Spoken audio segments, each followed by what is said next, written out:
Hi everyone, we hope you're doing well. We're hanging in there though honestly, we haven't been getting much sleep lately. Today, we want to answer a question we get a lot: how do we publish our audiobooks? First, we post most audiobooks on Patreon as paid content. They stay paid for a few months. After that, they become free to listen to on Patreon forever. A few weeks later, we post them on other places like YouTube, Facebook, and Twitter, X. Lately, things have been a bit slow in terms of new members. So we'd love your help. Please share our site with your friends or in places like Facebook groups, Twitter, X, Discord, Reddit, or novel forums. Even one share can really help us grow. Thanks so much for your support. What do you have now? Nothing. You're dying, just like me. Why do you humans cling to these ideals, these pointless sacrifices, when you never get anything in return? Kayvaan chuckled faintly, his voice soft yet firm. What have I gained? I've gained exactly what I always wanted. I know my place in the universe. I am one of the crows, a combat instructor, a soldier. And now, I've achieved the perfect ending. Victory or death, that's our creed. And now, I get both. For a crow, what could be better than that? Their forms began to fade, dissolving into the void. The woman turned her gaze to Joe, her demeanor strangely serene. She was Kayvaan's adversary, an incarnation of the chaos god Slaanesh, yet in this moment, she seemed like something more. Neither regretful nor angry, she smiled as if she had simply been part of a game that had reached its natural conclusion. Winning or losing seemed irrelevant now. Her voice carried a calmness that was almost serene. "Joe," she said, her smile unwavering. "I will remember you. Your face, your soul. One day, I'll wait for you in the Temple of Joy. There, all your desires can be fulfilled. Eternal happiness, Joe. It's yours for the taking. Unlike your foolish mentor, I believe you'll make the smart choice." I could explain it all, how to see this cruel, ugly galaxy for what it really is. But joy is fleeting in a place like this. So, I'll leave you with a gift instead. The darkness will remain, even when I'm gone. Use its power. Don't chain yourself to meaningless ideals.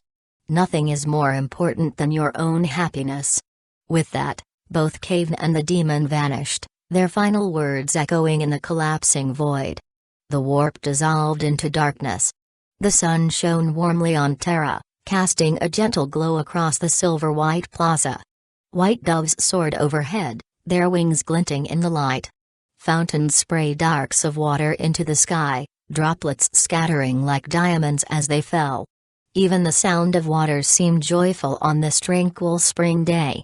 The Imperium had recently marked the dawn of the 41st millennium. A grand parade and carnival had been held in the Imperial Palace district, filling the streets with cheers and hymns. Though the festivities had subsided, an air of reverence still lingered. Nobles from across the galaxy had gathered for the event. Some stayed behind to cultivate connections and secure their positions within the sprawling bureaucracy of the administratum. Others, devout believers, visited the vast cathedrals to sing hymns and offer their prayers before golden reliquaries of the emperor. But many nobles simply indulged, reveling in the rare opportunity to bask in the magnificence of Terra, the heart of the Imperium. Terra was not only the political and military center of the galaxy but also its spiritual core. The ecclesiarchy, seated here, stood as the highest religious authority in the Imperium. Though the Synod Ministra on Ophelia 7 rivaled it in influence, centuries of tradition ensured that Terra was still regarded as the true heart of the imperial creed. After all, the emperor himself resided here on the Golden Throne. Pilgrims and nobles alike flocked to the towering cathedrals and ancient monuments, drawn by the weight of history and faith. For many, standing on this sacred ground was the pinnacle of a lifetime of devotion.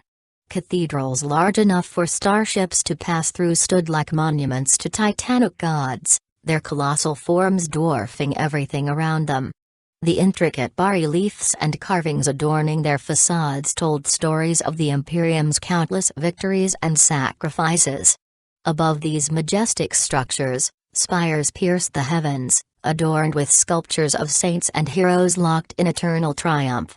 Together, they painted a scene of unmatched grandeur, a testament to humanity's resilience in a galaxy of endless war.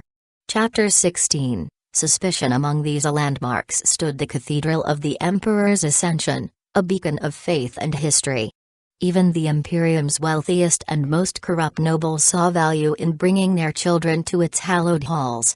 For many, it was not just a visit but an opportunity to instill values and a proper outlook on life.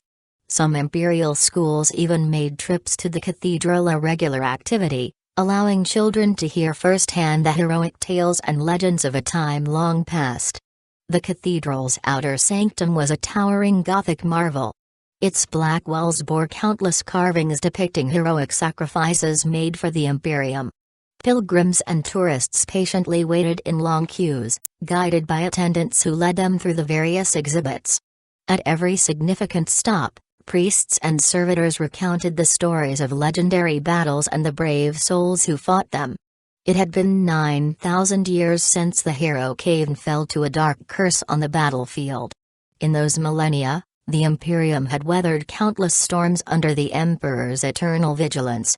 There had been dark periods when humanity teetered on the brink of annihilation, but through faith and unyielding will, the Imperium endured.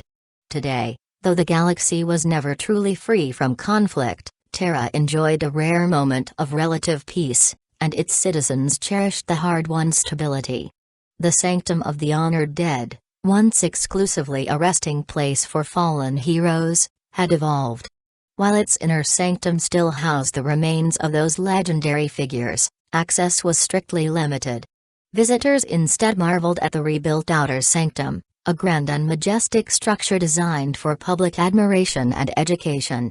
Then, on an otherwise ordinary day, the cathedral was interrupted by a strange and ancient sound, the ringing of a bell. Its deep, majestic tone reverberated through the hall, cutting through the chatter of the crowds. What made it extraordinary was that it wasn't amplified by any technology. The bell's power seemed to come from its sheer resonance. Pilgrims froze, startled, their eyes darting around to locate the source of the sound. Even the attendants tasked with guiding the visitors were left bewildered. None of them knew why the bell had been rung. Amid the confusion, the high priest suddenly burst onto the scene. His appearance was disheveled, he wore a simple robe, his ornate mitre clutched awkwardly under one arm, and his bare feet slapped against the cold stone floor as he sprinted toward the inner sanctum. His frantic, almost undignified dash drew gasps and puzzled murmurs from the crowd. Inside the inner sanctum, chaos reigned. Some priests panicked, while others were visibly flushed with excitement. The bishop, normally a figure of calm authority, looked uncharacteristically energized. Everyone knew what the bell signified. The awakening bell had been rung. The awakening bell only tolled under extraordinary circumstances, marking the return of a hero long thought lost to history. For those interred in the sanctum's coffins, emerging again was akin to a miracle. In the hall's 9,000-year history, the bell had only rung 3 times, each occasion marking the resurrection of a legend or their final passing. The bishop, aware of the magnitude of the moment, knelt in the special auditorium. He prayed fervently, his words praising the emperor and the miracle unfolding before him. To hear the bell during his tenure was an unimaginable blessing. Ancient machinery groaned to life, and soon a stasis sarcophagus was transported into the auditorium by mechanical arms. The bishop rose from his prayer, his hands trembling slightly as he removed an ancient golden key from around his neck. With reverence, he handed it to a servitor. The automaton bowed deeply, then carefully inserted the key into the sarcophagus's lock, ensuring every movement was precise and gentle. As the lid of the sarcophagus slid open, the figure of a young man was revealed. He appeared no older than 18, his face calm and serene, but when his eyes fluttered open, they held a depth of weariness that spoke of untold years and battles. The bishop stepped forward, his voice steady despite his emotions. "I am Aramandius, bishop of the cathedral. I have been your servant during your slumber. Welcome back, Great One." The man who emerged from the sarcophagus was not the original Kayvaan, but a traveler through time, Joe. When his mentor vanished, the essence of Joe, the traveler, ceased to exist. Now, only Joe, who had inherited Kayvaan's name and legacy, remained. He vowed to honor that name, carrying its weight forward into this world. This was only the beginning, the very first step of a new journey. Kayvaan stepped out of the sarcophagus, his movements unsteady. His bare foot landed on the cold, smooth floor with a sharp pop. A servitor approached hastily, offering support, but Kayvaan waved them off, his hand firm. "I am Kayvaan, captain of the Raven Guard," he declared, his voice strong despite his weakened state. "I don't need anyone's help to walk. Get out of the way."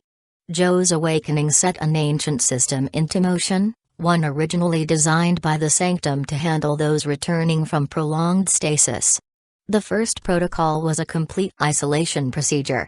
A massive, inflatable plastic enclosure sealed Joe away from the outside world. Medical equipment and mechanical assistants flooded into the room, setting up a sterile environment. The examinations began almost immediately. 9,000 years had passed, and the top priority was ensuring Joe wasn't carrying ancient pathogens. Despite the advanced medical systems of this era, bacteria and diseases still existed, tiny, invisible threats lurking in the air. Fortunately, the Imperium's disease prevention protocols were thorough. Every ancient sleeper and alien visitor underwent the same rigorous scrutiny. Joe, however, warranted extra caution. Not only was he a relic of an ancient past, but he had also suffered a dreadful curse. No one could be sure what horrors might still linger in his body, remnants of his old life. For a week, Joe endured relentless tests, blood extractions, scans, and mental evaluations. Medical staff surrounded him, monitoring his every move. By the end of the week, the scene shifted. 2 clergymen arrived, dismissing the medical personnel and removing the inflatable isolation chamber. The high-tech machinery disappeared, transforming the room back into a grand auditorium. Yet, the atmosphere was different. Joe sat alone in a simple chair before a long table. 2 clergymen faced him from across the table, their austere expressions framed by the Imperium's aquila and the sigil of the ecclesiarchy displayed behind them. Their questions came rapidly, probing into every corner of his past. Their words carried suspicion, as if they doubted his every answer. Again and again, they questioned his faith and loyalty to the Emperor. Frustration boiled over. Slamming his hand on the table, Joe snarled, "What is this? I understood the medical tests, ensuring I didn't bring some ancient plague with me. I even tolerated your mental and intelligence exams to check for brain damage after so long. But this feels like an interrogation. Are you treating me as an enemy?" Chapter 17, Inquisitor. The door creaked open before the clergyman could respond. A figure entered, cloaked in black robes, their face hidden within the shadows of a hood. Their calm voice broke the tension. "Please don't take offense, Kayvaan. Their intent is not to treat you poorly," the figure said. "We know of your contributions, your legacy. You are a hero of the Imperium." "Then what's with these 2? Joe snapped, pointing to the clergyman. "They're grilling me like a criminal." The figure pulled back their hood, revealing themselves. "That's their job," she said calmly. "I am Inquisitor Elizabeth, and I hold the highest authority here. You'll answer to me now." Joe blinked, momentarily taken aback. Elizabeth's long, golden hair framed a striking face, her sharp blue eyes cold and unfeeling, like shards of ice. Despite her beauty, her severe expression left no room for warmth or compassion. Well, Joe muttered with a playful whistle. "What a serious face. You're quite the beauty, though I'd wager smiling isn't your strong suit." Elizabeth's eyes narrowed, her voice cutting through the air like frost. "Such frivolity is unwise, Kayvaan. If I were you, I'd refrain from whistling at an inquisitor. It borders on heresy." Joe smirked, spreading his hands in mock surrender. And who, exactly, are you people? What gives you the right to question me? Before your great-grandparents were even born, I was the Emperor's knight and captain of the Raven Guard. What authority do you have over me? Elizabeth didn't flinch. Her lips twitched into a faint, humorless smile. Your ignorance isn't surprising, she said, her tone laced with sarcasm. I'd thought the reach of our organization was known throughout the galaxy, but apparently not. Sorry, I've never heard of this organization. The Inquisition? Sounds like a legal institution. 9,000 years is a long time, Inquisitor Elizabeth replied calmly. During those 9,000 years, the Imperium has undergone many changes. You'll need time to adapt, assuming you pass our evaluation. Her tone grew sharper as she continued, for your cooperation, I think it's necessary to give you a brief introduction. The Ordo Hereticus deals with those who betray the Emperor. They will assess your loyalty. Meanwhile, the Ordo Malleus, which I represent, handles demons born of chaos. My task is to determine if you are tainted by it. Joe tensed. His voice rose as he slammed his hand on the table. I fought to the death against chaos on behalf of the Emperor. I stood as a shield for Korax, taking the blows meant for him. I fell with honor on the battlefield, and now, after awakening, you treat me like a traitor? Do you think I'm someone who would betray the Emperor, or worse, one of those chaos demons? This is absurd. His fear, though masked by anger, was apparent. And demons corrupted by chaos don't need trials. You can tell them apart just by looking at them. Elizabeth didn't flinch. Her cold expression remained unshaken. Sir Kayvaan, tell me, how much do you truly know about chaos demons? Joe, fuming, sat down heavily. Not much, nor do I need to. I know their necks are weak spots, and if you strike hard enough, they die. That's all I need to deal with them. Elizabeth's tone sharpened. Then you know nothing. Since the Horus Heresy, the Imperium has lived in constant turmoil. Chaos demons are our greatest enemies, having corrupted half of the Adeptus Astartes. After Horus's defeat, they retreated into the Eye of Terror, waging war against the Imperium even now. Tell me, do you understand that these forces have persisted since the war you fought Aiden? Joe hesitated before giving a slow nod. You don't understand, Elizabeth pressed. These bastards, tainted by chaos, have been a thorn in the Imperium's side for 9,000 years. During your long slumber, they've waged countless skirmishes against the forces of the Imperium, with occasional large-scale conflicts. But war isn't their most dangerous weapon. She leaned forward slightly, her gaze piercing. Their most insidious threat is how chaos itself corrupts. Even those with strong resolve can fall prey, seduced and controlled by chaos. These demons don't always show their true forms. Some are hideous and unmistakable, yes, but others disguise themselves as loyal servants of the Imperium. They hide among us, pretending to be our allies. Elizabeth's voice grew fervent, almost reverent. No one can be trusted. We must remain vigilant, sparing no effort to root out and destroy these creatures until all slaves of chaos are purged. Joe gave a dismissive shrug. Sounds like the enemy has gotten smarter. So what? No matter how cunning the prey, the hunter always finds it. Elizabeth's eyes gleamed with intensity as she focused on him. And you, Sir Kayvaan, your curse from Slaanesh is clear as day. Even your appearance has changed. The curse has turned you from a space marine into a pretty boy. For the love of the Emperor, I hate pretty boys. She paused, her voice dripping with disdain. You've been cursed, perhaps altered. For all we know, a demon could be lurking within you, wearing Kayvaan Shrike's skin. The sound of metal warping filled the room as Joe smashed his fist through the table. His voice thundered, "You wretch! Who are you to accuse me of this? You dare speak this way to a captain of the Raven Guard? Do you even understand the weight of your accusations? Yes, I bore the curse, but it's gone now. I've recovered. I am still a captain of the Raven Guard." His voice shook with fury and disbelief.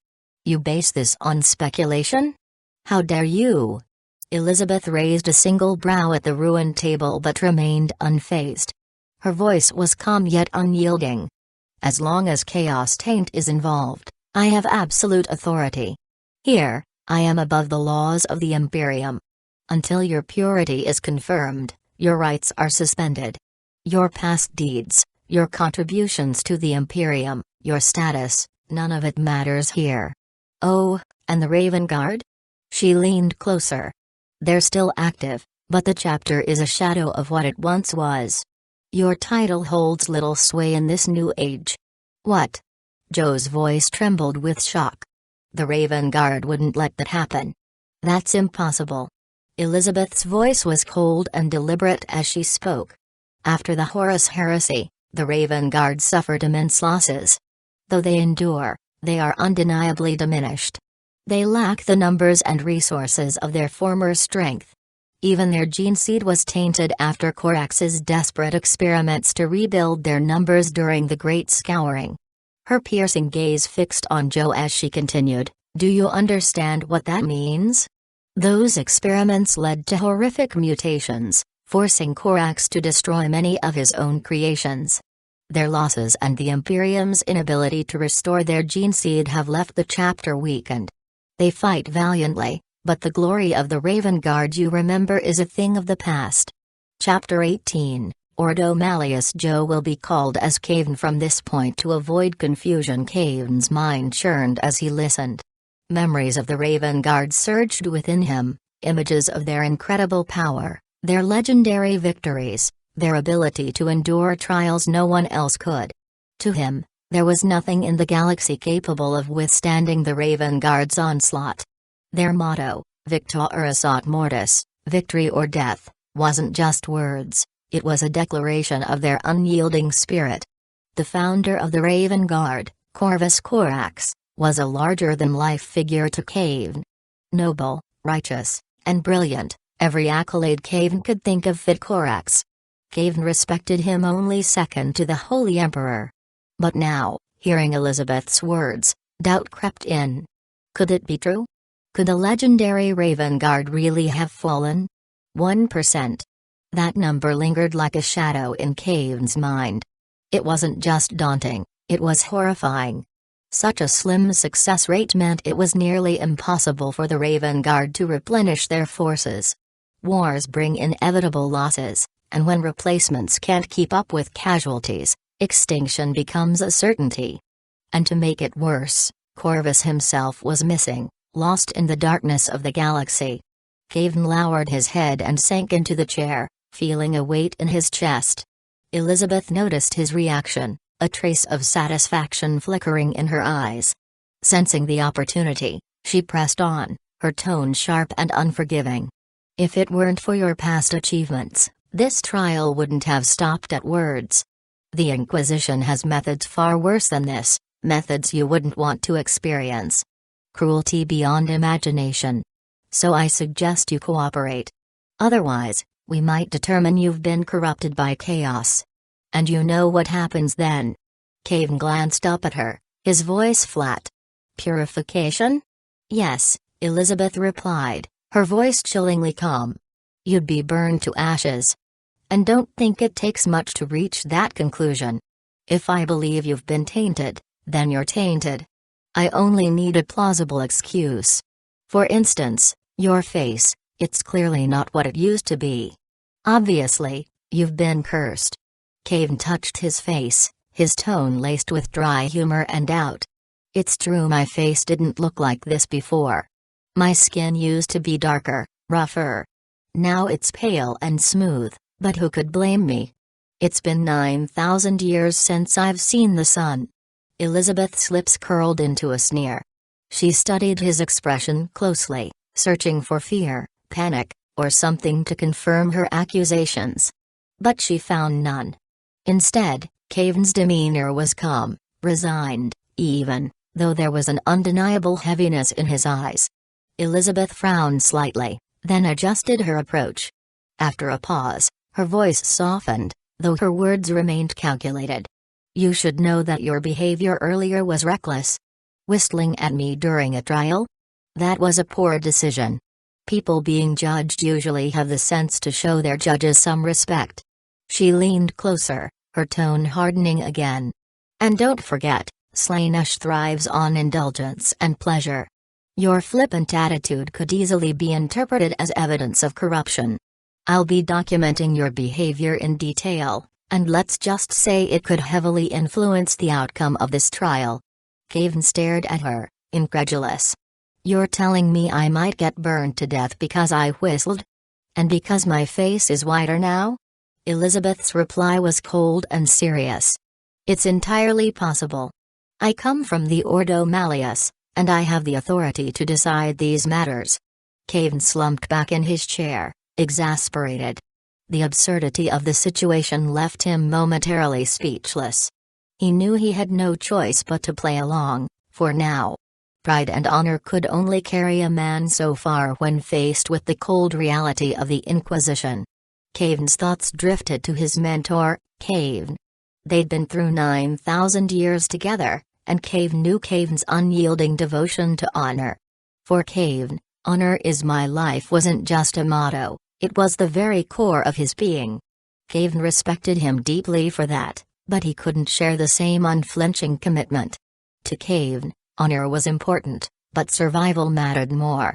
Dying for a slogan or an iron plate, as he often put it, seemed pointless. It was a dangerous mindset in this era, where strict adherence to honor and loyalty to the Emperor were non-negotiable. He sighed inwardly. If the Inquisition saw him as too flexible, it could isolate him from the Imperium's power structures. Worse, it could cast doubt on his loyalty, a suspicion that would almost certainly lead to his execution. The focus of the investigation team wasn't whether Kayvaan was suspected of betraying the Emperor. That idea was absurd, and even the two judges from the Ordo Hereticus on the team saw no reason to question it.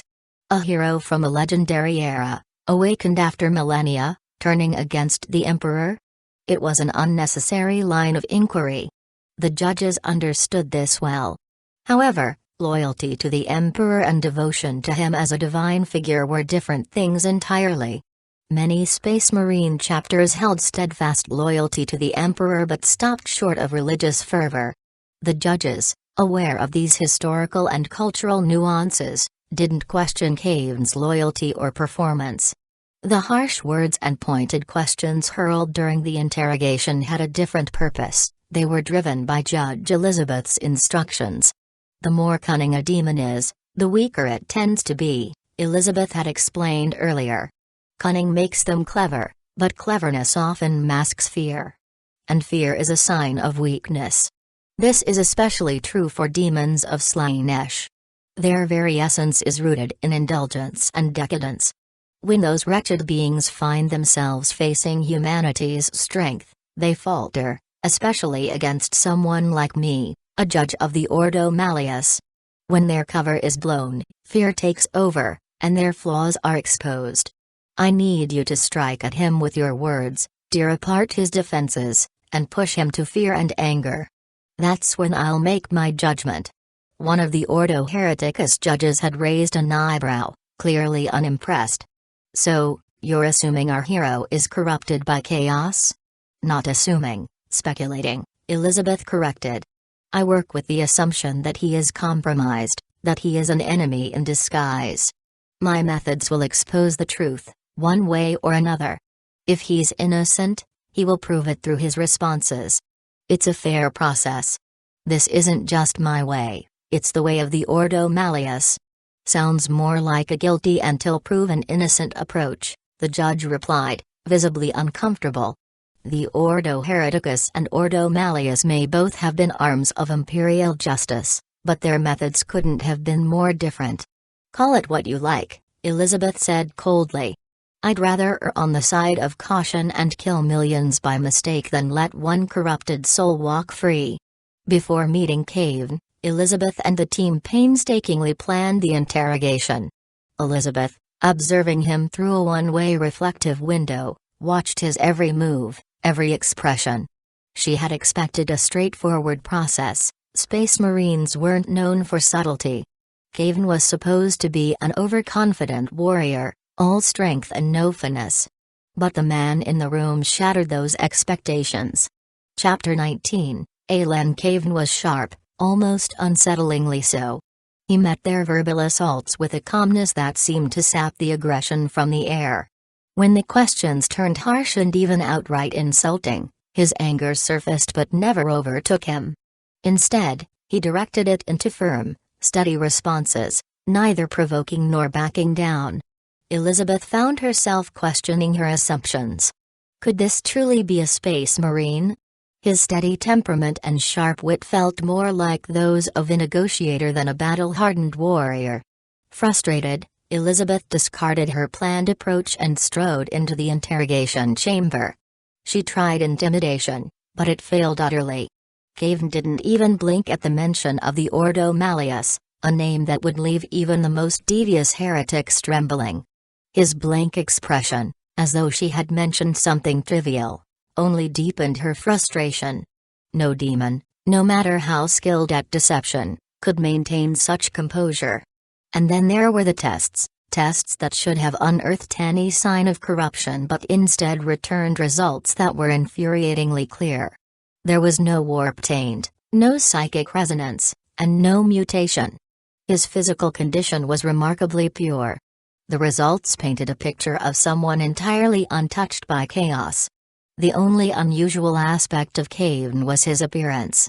His skin, smooth and untouched by age or wear, stood in stark contrast to his long stasis. Yet even this bore no signs of corruption. In any other situation, this would have been enough to clear him.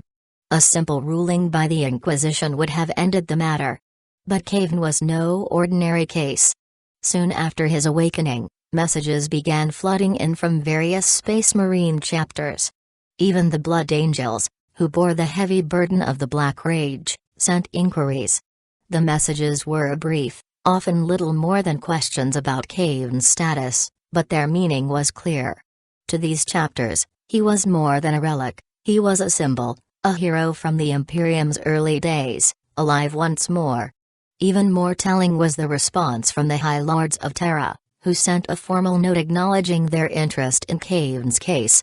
And then, there was the Emperor himself. His physical form had been inspected by the Emperor's mechanisms, an act that placed him beyond the reach of ordinary judgment. Despite all this, Elizabeth couldn't dismiss the feeling that something was amiss. It wasn't logical, nor was it based on evidence.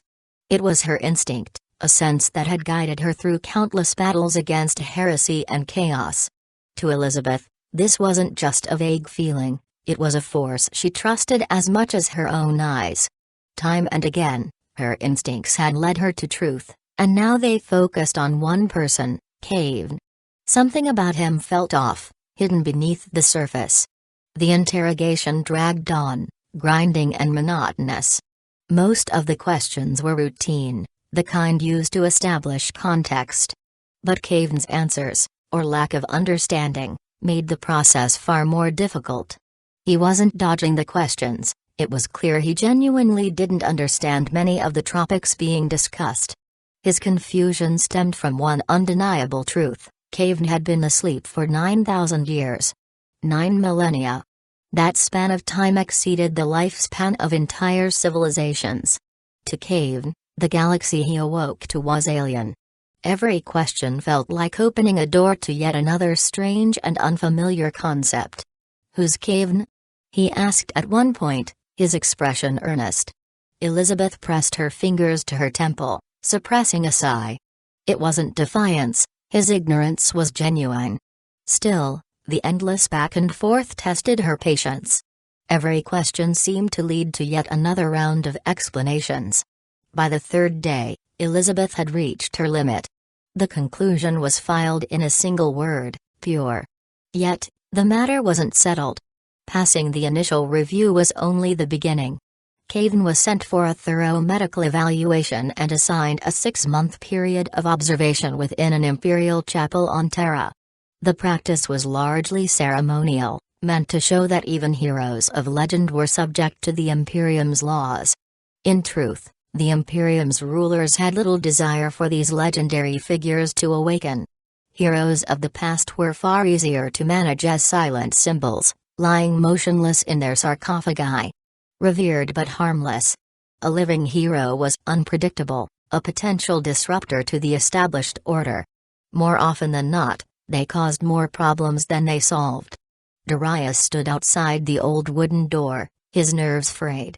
His heart raced, and for the 8th time that morning, he adjusted his suit. Today was monumental, and he felt the weight of it pressing down on him. The suit was custom-tailored, crafted specifically for this occasion. Its dark blue and black fabric carried an air of sophistication beyond his years. At 16, Darius knew his youth was against him. Every detail had to be perfect to command respect despite his boyish features. Taking a deep breath, he counted silently. 1, 2, 3. Then, with all the determination he could muster, he pushed the door open. Before he could enter, a calm voice halted him. "Don't you know how to knock?" Darius froze, his cheeks burning with embarrassment. Hastily, he shut the door and knocked properly. "Knock. Knock. Knock. Come in," the voice said again, now less sharp. He stepped inside. The room was small and bare, much like the rest of the chapel. No grand adornments or extravagant furniture, just quiet simplicity. Sitting on a worn wooden chair was a young man with jet-black hair. The sunlight from an open window framed him, casting a golden glow that seemed almost otherworldly. His eyes were closed, and his expression was peaceful, as though he were soaking in the light. It was a sight that completely shattered Darius's expectations. In his mind, Kayvaan was supposed to be towering, scarred, and fearsome, with a presence that radiated danger. He had imagined a giant clad in dark armor, standing atop a mountain of skulls, a being who exuded raw power. But this was nothing like that. Summoning his courage, Darius asked tentatively, "Excuse me, are you Mr. Kayvaan?" The man opened his eyes, and Darius felt an immediate sense of calm.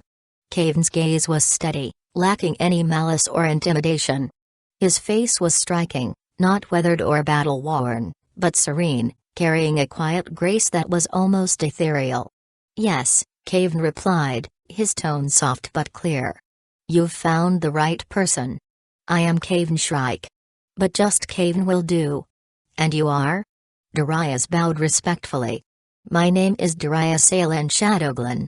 I'm the only descendant of Aizen." "Aizen?" Kayvaan's expression softened further. "Ah, little Aizen. I see the resemblance. You've inherited his face and that same determined look. Tell me, is he still alive?" Chapter 20, Emperor Reward. Darius hesitated for a moment before replying, "No. My ancestor died on the battlefield. He was struck in the chest, a direct and honorable death, just as he would have wanted." Kayvaan closed his eyes, studying the storm of emotions churning within him. After a long silence, he opened them again and spoke, his tone measured. "Yes, you are indeed my soldier. So, Darius, what brings you here? You're the only one who has visited me recently, and I doubt it was easy for you to arrange this meeting." Darius nodded, his expression serious. "It wasn't easy at all. There are layers of approvals and countless procedures to go through. Even after getting clearance, the meeting time is strictly limited. Today, I only have half an hour. But I assure you, this level of supervision won't last much longer. In about 2 months, the restrictions should be lifted. Please understand, it's a matter of protocol. I appreciate your patience." Kayvaan's face remained calm as he replied, "I didn't say it's a bad thing. In fact, it's quite fitting for me right now. I spend my days reading and basking in the sun, giving me time to reacquaint myself with this changed galaxy." Darius's face softened with relief. "I'm glad you feel that way. The High Lords have already started discussing your situation. Once they reach a decision, they'll step in. I believe your freedom isn't far off." Hearing this, Kayvaan's brows furrowed slightly. The mention of the High Lords brought back memories he had tried to leave behind. He had severed ties with such authority long ago. Why would they concern themselves with him now, after 9,000 years? However, he quickly dismissed the thought. Speculating wouldn't change anything. Some matters required patience. I understand. That's good news, Kayvaan said, his tone neutral. But surely you didn't come here just to deliver that? Of course not, Darius said, a faint smile curving his lips. He reached into his bag and carefully pulled out a small metal box. Holding it as though it were a sacred relic, he placed it on the table in front of Kayvaan. I came to bring you this. Please, open it. Kayvaan's eyes lingered on the box. Its design was familiar, classical, even ancient by today's standards. Yet, he didn't touch it. Instead, he asked, what is it? This, Darius said solemnly, is the Emperor's reward. The Emperor's reward? Kayvaan asked, his voice carrying a hint of curiosity. Yes. During the Great Betrayal, when the traitor Horus led his forces to the gates of the Imperial Palace, the Emperor emerged victorious but suffered grievous injuries. After the war, he made his final arrangements and ascended to the Golden Throne, where he remains even now. Kayvaan already knew this story. It was the first thing he had studied after passing the scrutiny of the Ordo Malleus and being confined here. He had requested books, many books. Learning about the state of the Imperium through its history was his priority, and he had absorbed as much as possible. Among the accounts that captured his attention, the final battle stood out most vividly. The Imperium had triumphed, but beneath the surface of those triumphant words lay grim truths. Kayvaan had learned to read between the lines, uncovering the raw and often ugly realities masked by glorified narratives. The fall of the outer defenses was swift, and the gates of the Imperial Palace had nearly been breached by chaos. The defenders were forced into desperate retreats. Kayvaan had uncovered a forbidden record, one heavily censored, but its remaining fragments painted a haunting picture. The mile-wide walls of the Imperial Palace were more than defensive barriers, they housed workshops, armories, and living quarters. Bloody battles raged through these halls, and soon, rivers of blood ran ankle-deep, mingling the lifeblood of loyal Imperial soldiers with that of traitors. Not far away, at the Lion's Gate spaceport, wave after wave of Chaos Space Marines landed, swelling the enemy ranks. The fall of humanity's last fortress seemed inevitable. Kayvaan's thoughts often lingered on Sanguinius's final stand. Stationed at the Eternity Gate with his blood angels, Sanguinius stood as the last bulwark against chaos. The enemy hurled everything they had at him. Alone, Sanguinius faced a monstrous bloodthirster and countless traitors, holding the line long enough for the remaining defenders to retreat. His sacrifice was both noble and heart-wrenching, his life taken by Horus in a clash of unimaginable power. Kayvaan had also read that Horus, desperate to end the conflict, had ordered the shields of his flagship lowered, inviting the Emperor to confront him directly. The gamble had cost Horus his life and ended the rebellion, but it left the Emperor mortally wounded. The Chaos forces, leaderless, had fled into the Eye of Terror, abandoning their doomed followers. Though victorious, the Emperor had not recovered. To preserve his existence, he was entombed within the Golden Throne, neither alive nor truly dead, a silent sentinel watching over humanity. Kayvaan's thoughts were interrupted by Darius's clear voice. After being gravely injured, the Emperor insisted on carrying out his duties. He personally rewarded loyal warriors and passed judgment on traitors. The reward meant for you was presented during that time. My ancestor, Aizen, safeguarded it in your absence. The moment you woke up, ancient protocols were triggered, and we were notified. I've worked tirelessly to meet you in person to hand this over. Even though Kayvaan's feelings for the Emperor were not as deeply rooted as his mentor's, Darius's words struck him deeply. For a moment, he sat in silence as tears welled in his eyes. He made no effort to stop them. 9,000 years may have passed, but the Empire had not forgotten its warriors. In that moment, Kayvaan felt as though time itself had collapsed. Through the ancient box, he was transported back to the day of victory. He could almost see the Emperor, bloodied yet resolute, seated in the grand hall as he honored the loyal and judged the fallen. Every sacrifice had been recognized. Every loyal warrior, living or dead, had been acknowledged. For a ruler like that, how could any soldier not give their last breath? Kayvaan reached out, his fingers trembling as they brushed the surface of the box. It was as though he were touching a relic of immeasurable value.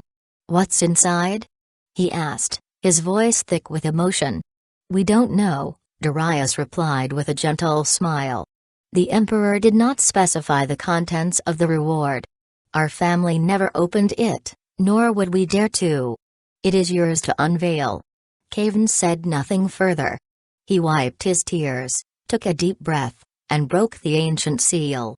Carefully, he opened the box with the reverence of one unveiling something sacred. Chapter 21. Inside was a silver key resting atop a roll of parchment, its surface slightly yellowed with age. 9,000 years had left only faint traces on the well-preserved document. Kayvaan gingerly took out the parchment and unfolded it.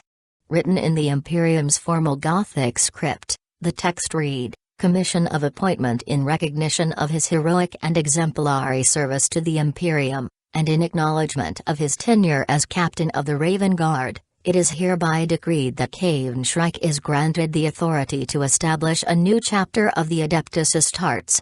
By the will of the High Lords of Terra and the decree of His Immortal Majesty, the Emperor of Mankind, Chapter Master Kayvaan Shrike is charged with the creation of a successor chapter to the Raven Guard. This chapter shall carry forward the honored legacy of stealth, cunning, and relentless pursuit of the Emperor's enemies, hallmarks of its progenitor. This commission grants rights of founding, full authority to recruit, train, and oversee the creation of a new chapter. Heraldry and insignia. The new chapter may establish its own unique banner, insignia, and sacred rites in accordance with the Codex Astartes. Fleet and resources. A full complement of void-capable vessels and material to enable interstellar operations. Sovereign mandate. Jurisdiction over a designated region of imperial space to serve as the chapter's base of operations and area of responsibility. The new chapter shall act as an extension of the Emperor's will, a bulwark against heresy, Xenos, and the forces of chaos. Under Chapter Master Shrike's guidance, it shall embody the nobility, vigilance, and discipline of the Raven Guard while forging its own path in service to the Imperium. By this decree, may Chapter Master Kayvaan Shrike spread the light of the Emperor to the darkest corners of the galaxy and bring glory to his name for millennia to come. At the bottom of the parchment was the Emperor's signature, accompanied by the black seal of the Imperial Aquila. Below the seal, a small note in fine print read, "This is a certified copy.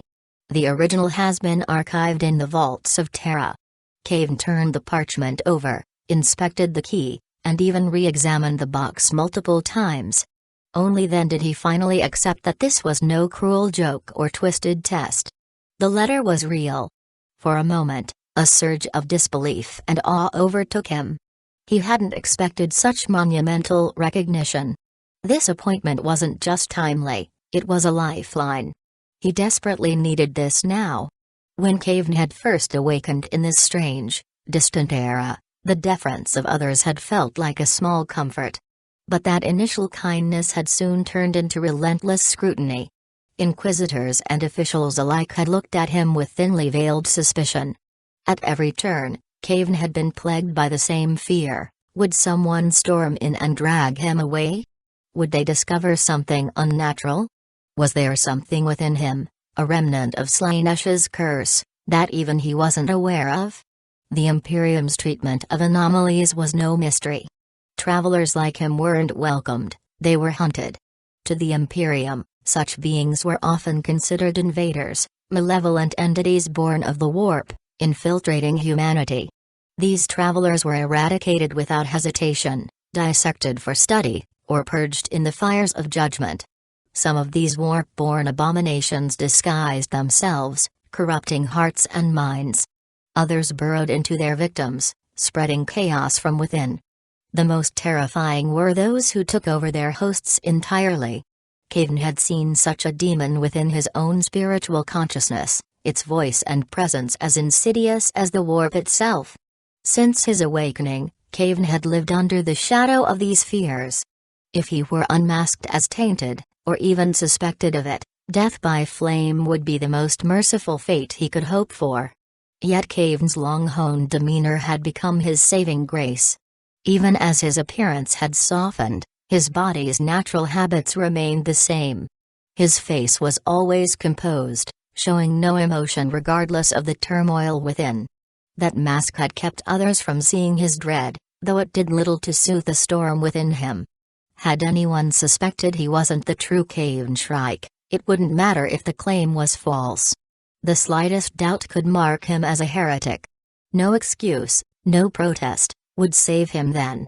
Claiming to be a lost traveler from another world? That would only add to the suspicion. But this commission, was a shield. With the authority to form a new chapter of Space Marines, Kayvaan had not only a mission but also a defense against doubt. It gave him legitimacy, a reason for his existence. For the first time since his reawakening, he felt a flicker of hope. Yet, even as relief began to settle in, his thoughts turned to the monumental task ahead. A heavy sigh escaped him, his inner turmoil momentarily spilling out. Still, his outward composure held. With a shake of his head, he forced a faint smile as he prepared to examine the Emperor's reward more closely. Before he could act, Darius suddenly stood to attention. His boots clicked sharply together as he straightened, rigid as steel.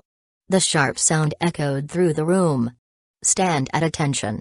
Darius barked, his voice firm and unwavering.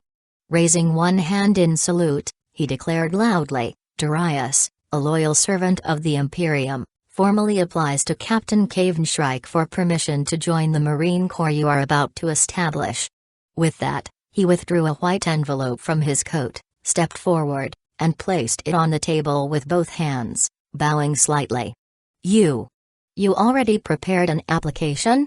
Kayvaan asked with a wry smile, though he couldn't hide his surprise. "You knew what was in this box all along, didn't you?" "Lord, I swear my family never opened this box," Darius replied earnestly. "The Aizen family has safeguarded this reward for generations, as ordered by His Majesty the Emperor. However, it wasn't the only one issued. 13 identical commissions were granted during that time. Of those, 7 were opened immediately, revealing their contents. Each contained a commission identical in nature, differing only in the name of the appointee. It wasn't difficult to infer the contents of this one. My ancestor's greatest wish was to help you, his lord, rebuild the Marines.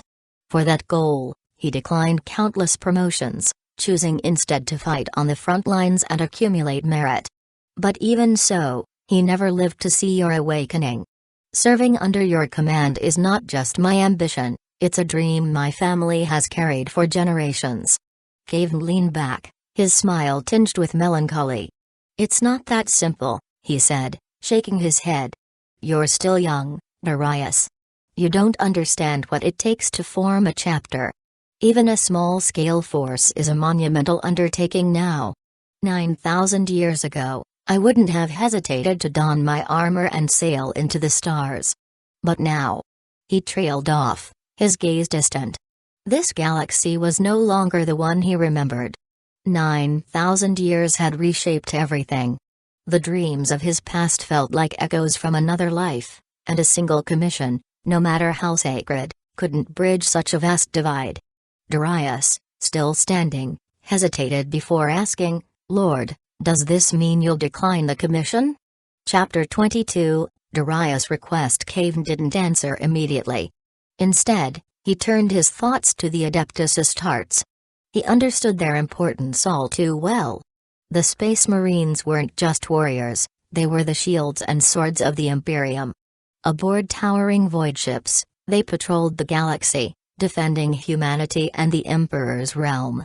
In the days of the Great Crusade, the Emperor created 20 Space Marine legions, each led by a Primarch, genetically engineered sons of the Emperor.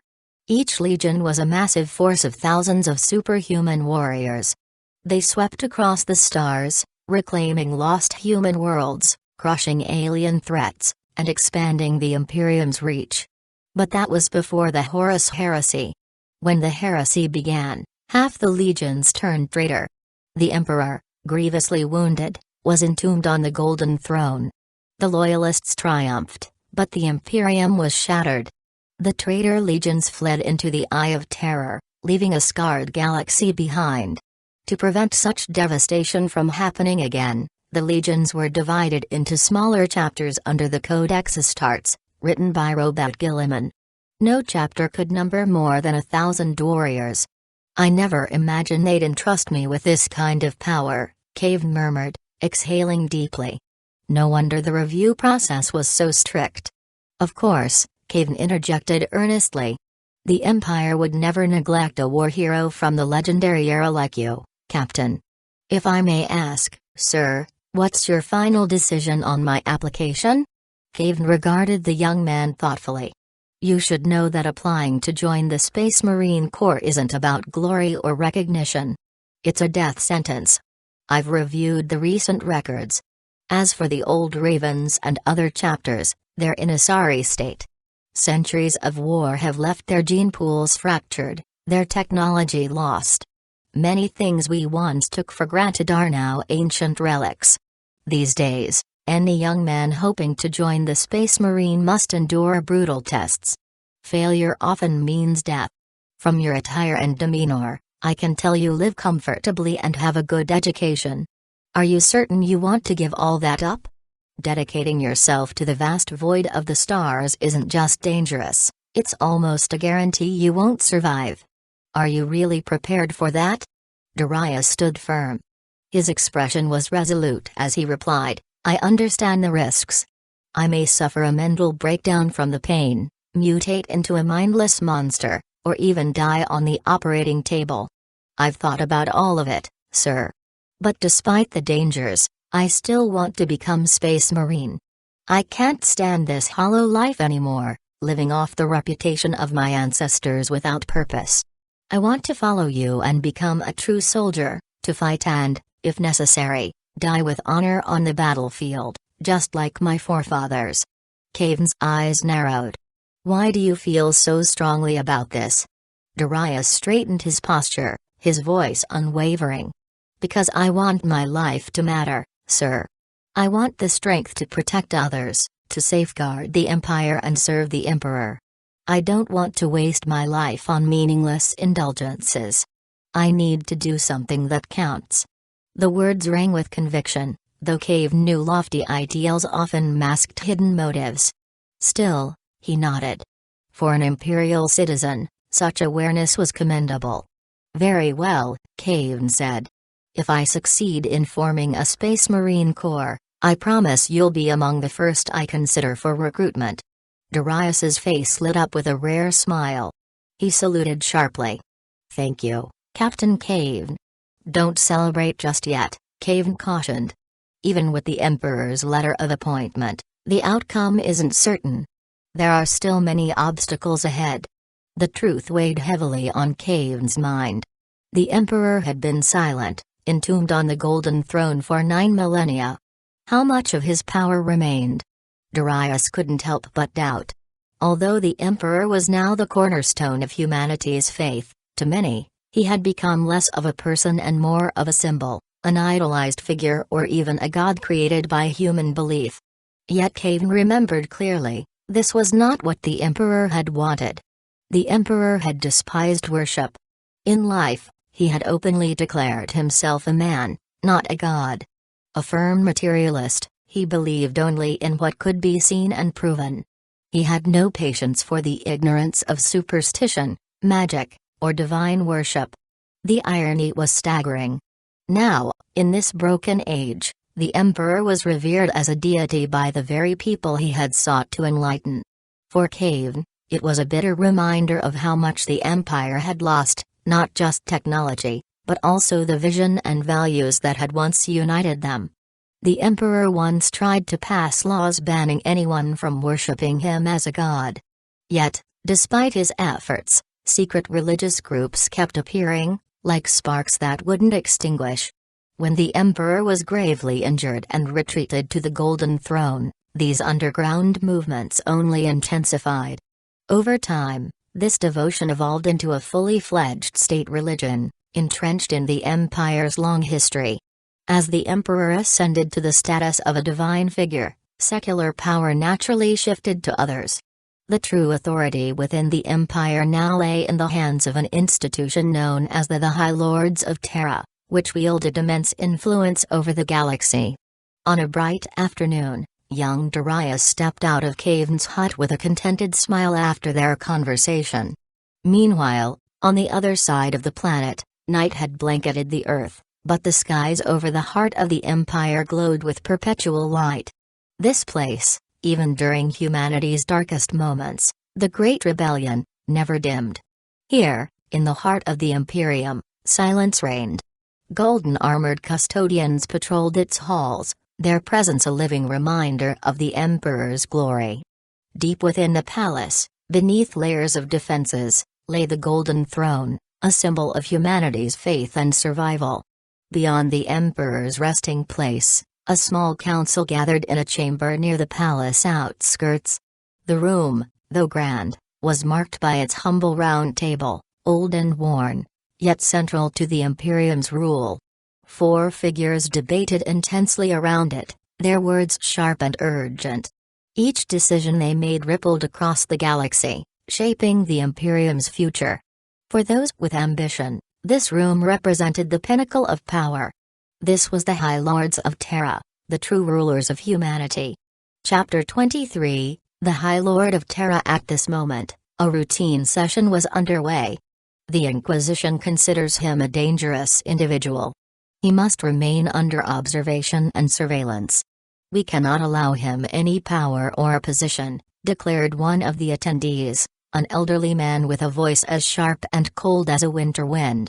He wore a luxurious robe adorned with skull motifs of various sizes, their grim presence enhancing his air of authority. His white fur collar reflected his higher rank, while his piercing eyes, like those of an eagle, seemed to pierce through any lie or pretense. This man was the Lord Inquisitor, a figure who embodied the Emperor's judgment and the will of the Ordo Hereticus. In the Inquisition's eyes, everyone is dangerous, countered another attendee, an older man seated opposite.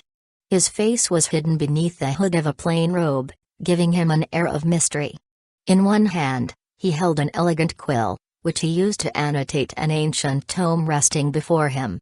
He was the master of the Administratum, the Imperium's chief administrator, overseeing a labyrinthine network of officials and managing the vast data that kept the Imperium running. The High Lords of Terra have already issued an ultimatum. By decree, we can only detain him for 3 more days. After that, he must be released. The Lord Inquisitor's expression darkened. The High Lords? Those bureaucrats care for nothing but their own influence. They'd sell their souls for a scrap of power. What do they know of danger? Their complacency blinds them. They are safeguarding their authority, the master replied calmly. In doing so, they maintain the cohesion of the Imperium. Besides, this individual has already undergone extensive scrutiny. The results show no issues. The Inquisition must let this go. He is, after all, a hero from a legendary age. A cursed warrior is no hero, the Lord Inquisitor snapped. Even Horus, once beloved, fell into treachery. If a son of the Emperor could succumb, why should we trust this man? The master of the Administratum leaned forward, his tone unyielding.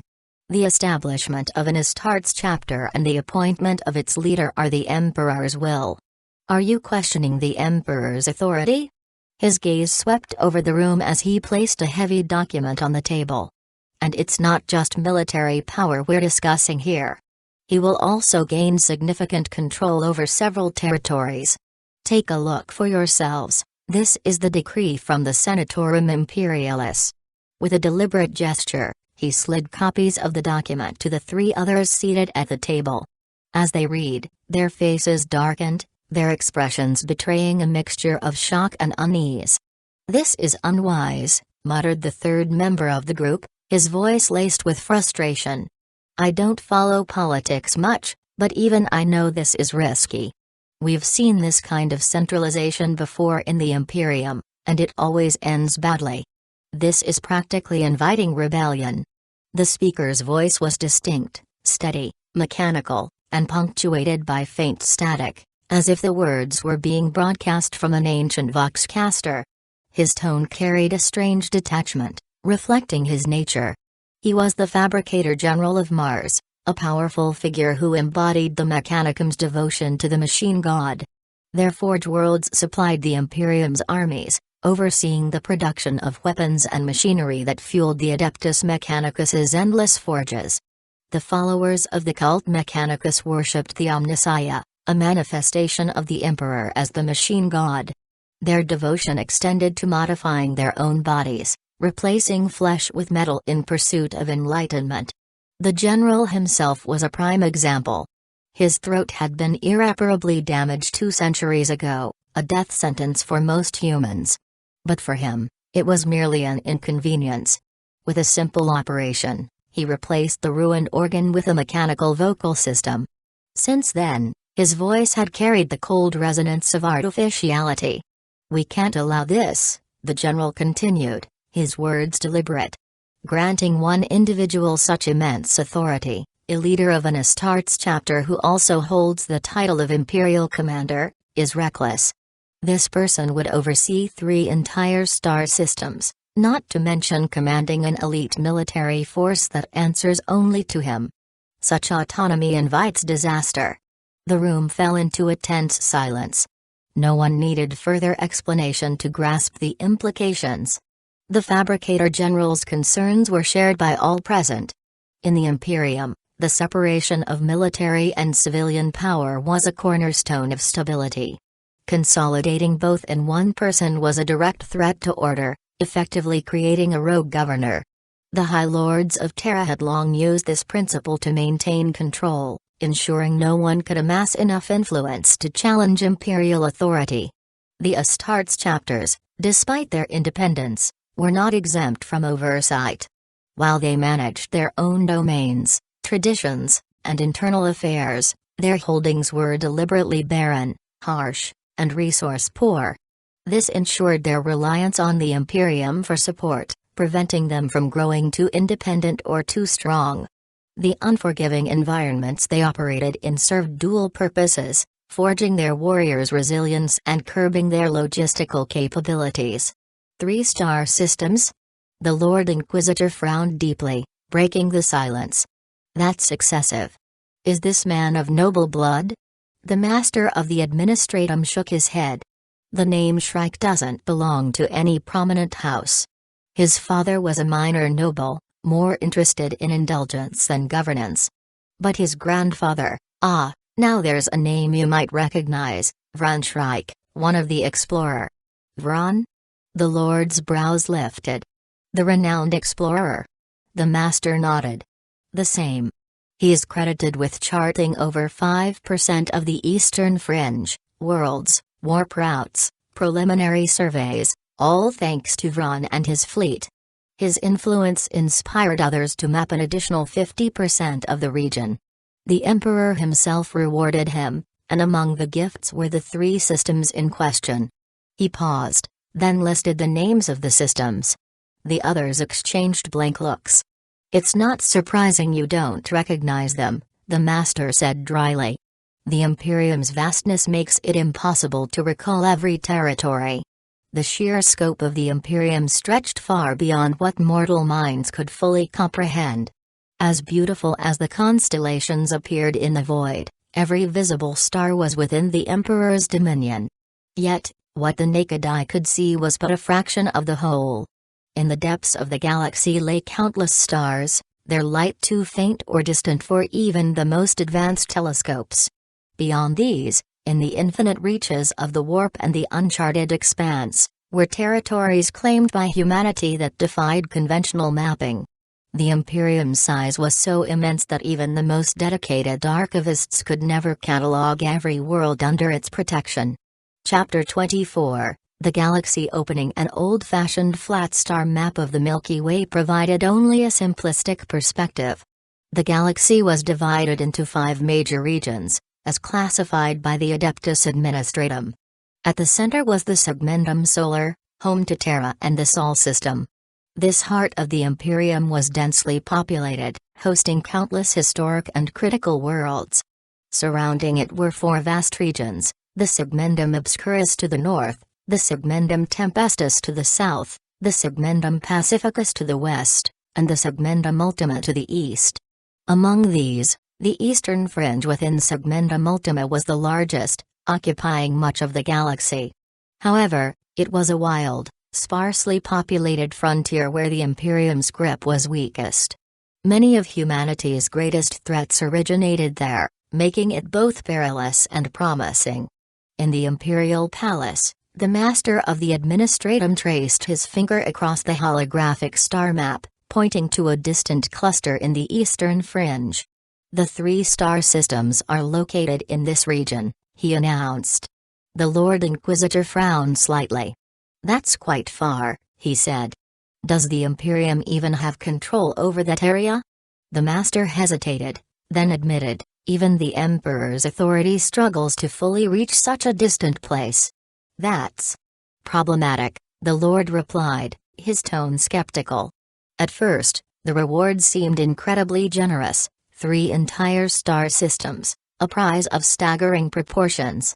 But as they studied the map, the reality became apparent. These systems, while vast, were strategically insignificant. They were so far from the Imperium's core that even the Emperor's reach grew faint. If this is the case, the Fabricator General chimed in, his voice mechanical and cold, then I have no objections. The Imperium's presence in the eastern fringe is already fragile. We cannot effectively supply resources or provide military protection to such a remote location. A localized force would be necessary to establish any foothold in such a volatile region. The Master of the Administratum nodded, a faint smile crossing his face. Exactly. These 3 systems have been fortunate to remain untouched by significant threats for the past 9,000 years, but the future is uncertain. A stable human presence there will allow us to project influence deeper into the eastern fringe, supporting both defense and expansion. This serves the Imperium's interests. And he will act as a watchman for the Imperium, the Lord Inquisitor added. Evidence suggests new dangers are stirring in the eastern fringe, green-skinned orcs, the Tau, and other Xenos we barely understand. This remains a perilous frontier. Even if Kayvaan turns out to be less than fully loyal, the damage he could inflict from such a distant position would be limited. More importantly, he could help us uncover and assess the enemy. The conversation seemed to be leaning toward agreement when a deep, gravelly voice broke the momentum. You're all moving too quickly, rumbled the Lord Commander. He was an imposing figure, with a broad jaw and a chest adorned with medals that told of countless battles fought in the Emperor's name. As the leader of the Astra Militarum, his voice carried immense weight. Granting the title of Imperial Commander is one thing, he continued, his tone steady as a war engine. But the position of Chapter Master? That is not something to be decided lightly. The Master of the Administratum tilted his head slightly. He's a war hero, a veteran of the legendary Raven Guard. He carries a direct appointment from the Emperor himself. Why wouldn't he qualify? The Lord Commander's expression darkened. By merit alone, he is more than capable. But have you examined his medical records in detail? That peculiar affliction he endured has left his body weakened, reverting to an almost unaugmented state. While he appears unchanged outwardly, his internal injuries persist. The most recent reports confirm that his body can no longer withstand another surgical enhancement. A heavy silence settled over the chamber. Finally, the Master of the Administratum broke it with a sigh. If that is the case, then there is no point in discussing this further. But I must ask, How do you intend to address the Emperor's decree on this matter? Of course, I will honor the Emperor's will, the Lord Commander said calmly. However, the Adeptus Astartes have their own customs, and I cannot interfere with their traditions. One thing is certain, no weakling has ever risen among their ranks, let alone become a chapter master. They will conduct their own trials, as they always have, to determine if Kayvaan is fit to serve. This matter will resolve itself. Let us focus on more pressing concerns. I understand. The master of the administratum nodded. Without wasting time, he shifted the meeting to the next topic. The Imperium was vast, and new crises emerged daily, each demanding immediate action. There was always more work than there were hours to address it. You're saying I have the right to inherit the family estate? Kayvaan stared at the white-haired man before him, disbelief etched on his face. His voice dropped to a murmur. Today's been surreal. First, an appointment letter from the Emperor, and now a notice of inheritance. The old man stood tall, exuding an air of dignity and command. Dressed in a finely tailored black butler's uniform, his white gloves immaculate, he appeared as though he had stepped out of an ancient portrait. His silver-white hair was neatly groomed, and gold-rimmed spectacles rested on his nose, lending him a scholarly presence. This was no ordinary butler, he was a special envoy from the novice nobilite. This should not come as a surprise, Lord Kayvaan, the man said evenly, his gaze unwavering. The duties of the Shrike family now fall to you. By accepting the name Shrike, you have also accepted its obligations. He leaned slightly forward, his voice unyielding. This is not a responsibility you can evade, is it? Evade? Certainly not. Kayvaan's thoughts raced. Why would I run from something like this? This is an opportunity, not a burden. A faint smirk played on his lips as he reflected on the irony. The Kayvaan who had once fled his family years ago was an impulsive teenager, a far cry from the man he had become. The life and legacy Kayvaan inherited were far from ordinary. His grandfather had been a renowned rogue trader, granted a noble title and a charter by the Emperor himself, eventually becoming a subsector governor. In the Imperium, such titles and roles followed a hereditary system reminiscent of the feudal traditions of ancient Terra. Unlike their Terran ancestors, who ruled over land, subsector governors governed entire star systems. Chapter 25, Inheritance on their respective worlds, planetary governors wielded near-absolute power. They could establish their own laws, design their political systems, and dictate social norms. Some planets still practiced archaic systems like slavery simply because their governors allowed it, while others were barely governed at all. The Imperium maintained a hands-off policy unless a governor openly rebelled. As long as tithes were paid and loyalty to the Emperor remained unquestioned, a governor's rule was their own. In his youth, Kayvaan had despised the idea of living under his father's shadow as a noble.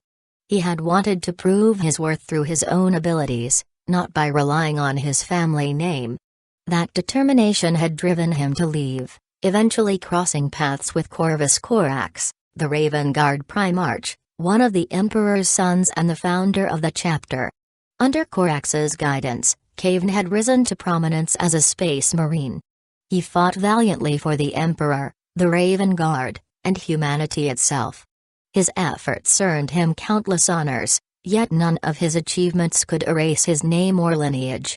No matter how far he climbed, he remained Kayvaan Shrike, the heir to a subsector governorship. Who hasn't made foolish choices in their youth? The old man said with a small smile. But we grow, mature, and learn to shoulder the responsibilities tied to our names. If inheriting the governorship is my responsibility, I will accept it. Kayvaan straightened, his tone resolute. Still, there's something I don't understand. 9,000 years have passed. How is this inheritance still intact? Time is irrelevant, the envoy replied. Even if the universe itself were to collapse, your family's claim over the three systems would remain. The only exception would be if your family had no heirs left, in which case the Imperium would reclaim the systems. But that has never happened, and the novice nobilite exists to ensure it never does. Protecting the rights of noble families like yours is essential for the stability of the Imperium. Nobles are its foundation. I see. I can only express my gratitude. This is our duty, Lord Kayvaan. However, your thanks should go to your sister. Without her efforts, the lands rightfully belonging to your family might have been seized long ago. At the mention of his sister, Kayvaan's brow furrowed. If we're discussing my sister, then I have a question. Please, go ahead. When I left home, wasn't the governorship meant for her? My father had more than one child. The title didn't have to fall to me. My sister had just as much of a right to inherit as I did. By all logic, the governorship should have passed to her descendants. So why is it coming back to me now? This is a family matter, and I don't know much about it, the old man said, bowing slightly. I'm sorry I can't provide more insight, but there's no need to worry. Within 3 days at most, your detention will be lifted. Your family has already sent a ship to retrieve you. If the journey goes smoothly, it should arrive in 3 months. When that time comes, you'll naturally learn the full story from them. Only a fool would speak on matters they didn't understand, and he was no fool. A person who couldn't control their words would never be trusted with a role as important as steward of the novice nobilite. He nodded, suppressing the curiosity bubbling within him. After all, compared to 9,000 years, 3 months wasn't very long. Soon enough, he'd learn everything. I understand, he replied. The old man inclined his head in acknowledgement. Sir, I've brought some documents for you today. These include a general overview of the 3 systems under your control. Please take a look. With that, he opened a sleek black briefcase and carefully laid a dozen neatly bound files on the table before Kayvaan. Kayvaan picked up one of the files and skimmed through it, but the dense language and technical terms quickly made his head spin. Tossing it aside with a sigh, he said, "Can you summarize this for me instead? I understand how to lead a world, but these imperial bureaucratic documents? They're like deciphering a Xenos script." "It would be my honor," the old man said graciously. He approached the table, pulling a folded star map from the files. Spreading it out, he pointed to 3 faint markings. "Here are the general locations of the systems under your governance. Unfortunately, the novice nobilite hasn't compiled a detailed star map of the eastern fringe yet. This map will have to suffice for now." Kayvaan frowned as he studied the map. "The eastern fringe? And it's this far from the Imperium's core?" The old man nodded. "That's correct. While you hold claim to 3 star systems, they're located in a remote corner of the eastern fringe, far beyond the reach of the Emperor's direct influence. To the Imperium, the eastern fringe is an undeveloped frontier, often considered untamed. The systems under your control are in an especially isolated region." Kayvaan's brow furrowed deeper. "So, I've been granted 3 star systems, but they're in the middle of nowhere? That's a rare arrangement for any subsector governor." "It is indeed rare," the old man agreed. "An interstellar consul like yourself, governing multiple systems, is almost unheard of. The only drawback, as you noted, is their remoteness." Kayvaan narrowed his eyes. "What happens if those areas are attacked? How does the Imperium respond?" The old man didn't flinch at the question. "Under normal circumstances, the Imperium rarely allocates military forces to defend such distant territories." Kayvaan snorted. "You don't need to tell me that. I've served as a space marine, I know how the Imperium operates. If a planet is attacked, the surface troops try to hold the line. If they fail, the commander retreats, abandoning the planet while summoning an Imperial battle group for a counterattack. That's how it works in well-connected territories. In remote areas like this, they'd likely leave it to burn." He leaned back in his chair, suspicion flaring in his chest. 3 star systems, such immense power handed over so casually to someone who just woke up from stasis? Something's off here. Wait a minute. His eyes sharpened. You mentioned earlier that these systems are so far away that even the Emperor's will cannot reach. That wasn't just a figure of speech, was it? The old man hesitated, then sighed.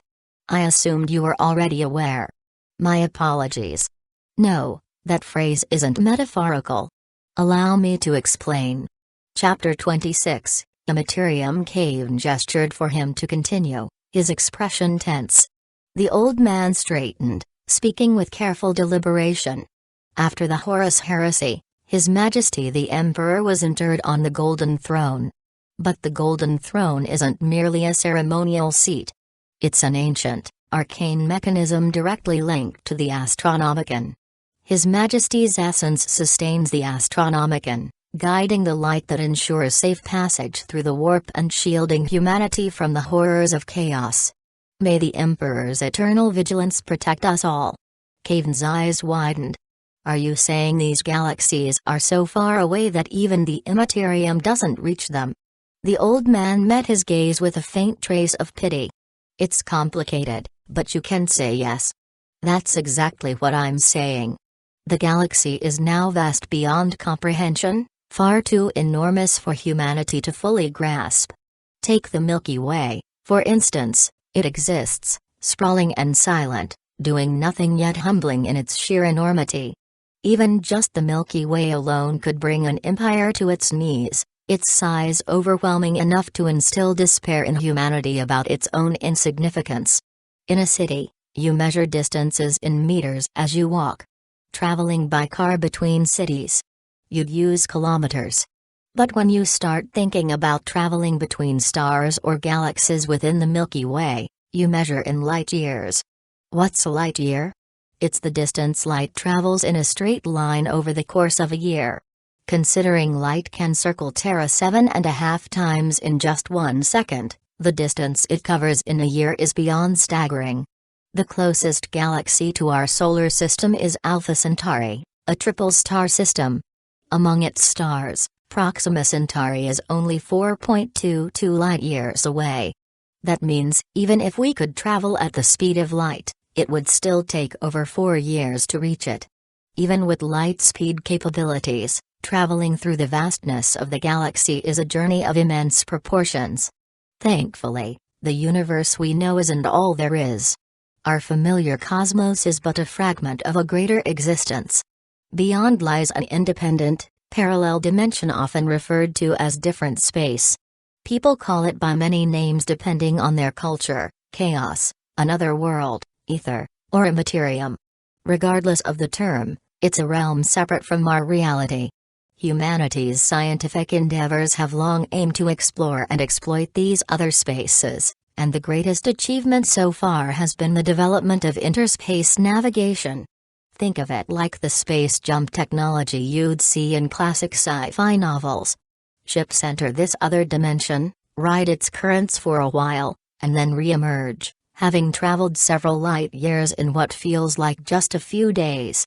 Interspace navigation revolutionized humanity, propelling it from the age of horse-drawn carts into the realm of starships. Galactic distances that once seemed unfathomable became manageable. Yet, the journey was far from simple. The Immaterium, a realm of chaos and psychic energy, is filled with dangers and mysteries. Navigating through it was perilous, until the Astronomicon came into existence. The Astronomicon, powered by the Emperor's unmatched psychic might, serves as a lighthouse amidst the unpredictable tides of the Immaterium. Anchored on Terra, its psychic glow pierces the warp, guiding starships safely through its chaotic currents. But beyond its range, navigation becomes treacherous. Without its light, traveling through the Immaterium is akin to stumbling blindfolded across a storm-tossed sea, where every step could lead to disaster. This limitation defines the reach of the Empire. The regions illuminated by the Astronomicon are the extent of the Imperial Core effective control. Anything beyond is wild and untamed. In remote areas under attack, the Empire might deploy forces, if resources allow. But in regions so distant that even the Emperor's will cannot extend, the outcome is inevitable. Those places are abandoned, left to their fate. Technically, all planets in the galaxy fall under the Emperor's domain, but the reality is far from ideal. Even within the tower's glow, the Empire struggles to maintain order, let alone in worlds outside its light. To the Empire's residents, Kayvaan's newly granted fiefdom was considered the frontier, wild, unprotected, and isolated. "Sir, there's no need to worry," said an old man, trying to reassure Joe. "Your fiefdom hasn't seen a large-scale invasion by alien creatures in the past 9,000 years. It's likely to remain peaceful for the next 9,000. Kayvaan frowned. "Or it could be overrun tomorrow by something emerging from the depths of the universe. And the Empire wouldn't lift a finger to save it." The old man sighed. "I won't deny it. That's a possibility." "I understand," Kayvaan said, staring at the letter of appointment on the table, its weight far heavier than the parchment it was written on. 3 days later, Kayvaan's confinement and surveillance were lifted. For the first time since his awakening, he stepped outside and felt the fresh, free air. Waiting at the monastery's door was Darius, his ever-cheerful companion. "Welcome back to the world," Darius said with a grin. "Any plans for the near future?" "Never mind, let's discuss it in the car." They climbed into an old black classic car, its engine wheezing like an asthmatic elder.